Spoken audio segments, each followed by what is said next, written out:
Toledo city leaders say crime rates are trending downward this year. Yeah, this comes just a few weeks after the deadliest weekend of the year when over the 4th of July holiday weekend, 7 people were killed. Megan Hartnett and Michael Sandlin have been looking into this and join us live for team coverage tonight. Mike has more on the programs aimed at bringing down the violence. But first, we want to get to Megan. Yeah, Megan, are the homicides over the 4th of July holiday weekend factored into these statistics that were shared out today? No, the statistics that were shared today were just from the first half of the year ending on June 30th, but city leaders did address that spike of homicides that we saw just a few days later in the first week of July. There were 15 homicides at the end of June in Toledo, which is down from last year, but there were 9 homicides in the month of July, accounting for 38% of the homicides in Toledo this year.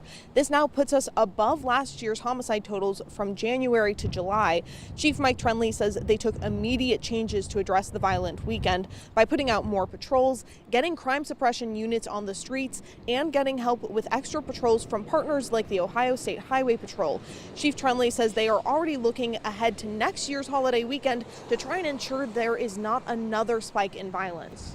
And one of the things we kind of came up with is next 4th of July, we're probably going to staff a little bit differently. So the way we deploy our officers on that night, we're going to change it up a little bit, get more resources out there for longer periods of time, and just to make sure that there is not an opportunity for this to occur again.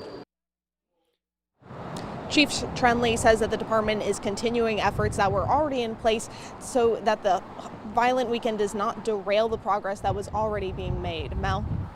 Megan, TPD says crime is down. Why do they think that is, though?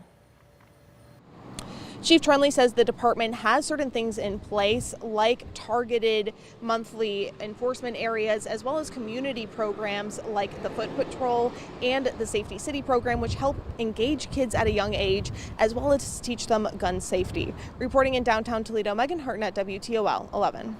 One of the programs the mayor says is helping to reduce those numbers is the Mayor's Office of Neighborhood Safety, otherwise known as MONSE. Well, tonight we are hearing from its director and the work that they are doing to encourage people to think twice before pulling the trigger. Michael Sandlin, he spoke to the program's director, Malcolm Cunningham. He joins us now live in studio. Michael. Well, Jeff, it's now been 2 years since Malcolm Cunningham has taken over at MONSE, and he says in that time, his team has become even more embedded in the parts of Toledo others have given up on. While the mayor is celebrating crime stats going down, Cunningham says for he and his team, it's important to remember there's a real human toll behind every number. If a young person is exposed to violence at a young age, they are going to have a traumatic response. They may choose to carry, right, as a way to feel more safe. That is a mentality that is born of the desire to be a survivor. Changing that mentality is the driving force behind MONSE's vision, using understanding, not judgment, to approach people teetering on the edge and stop a shooting before it ever starts. So we have operationalized some really key pieces of reducing the spread of violence and also of changing mindsets among people that are at high risk of shooting or being shot. Cunningham says it's emotional, ground-level work, finding pressure points in the community and addressing them before another violent headline. And recently, they've been improving on how they do it. We screen for, we assess, we work with individuals with a lot more granularity than we were doing before, in my opinion. And they had a caseload of, I believe, around 15 or so people. We have increased our caseload to a little bit more than 70 people. That's now 70 members who can identify people with that survivor mentality, those kids carrying the weight of the world on their shoulders, and be a positive voice for them. And as you start to address that trauma with the appropriate supports, you can start to change knowledge, attitudes, beliefs, right? You can start to shift the way that they're considering conflict. Cunningham believes the work they're doing is paying off, and the data certainly seems to agree. But when I asked him if he was pleased, his answer was complicated.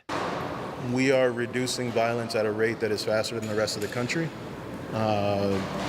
We are having success. When it comes to working in this space, I do not believe it's possible to be satisfied. I come from the 700 block of Pinewood. I have lost people on both sides of the situation, and my team has also had that experience as well. Cunningham says right now, social media in particular has added a lot more fuel to the fire. Kids now have easier access to videos of shootings and gang content more than ever before. But Cunningham says they're finding ways to fight that too by teaching kids how to be mindful of the content they're watching and showing them how to clean their algorithms to avoid it in the future. In studio, I'm Michael Sandlin for WTOL 11.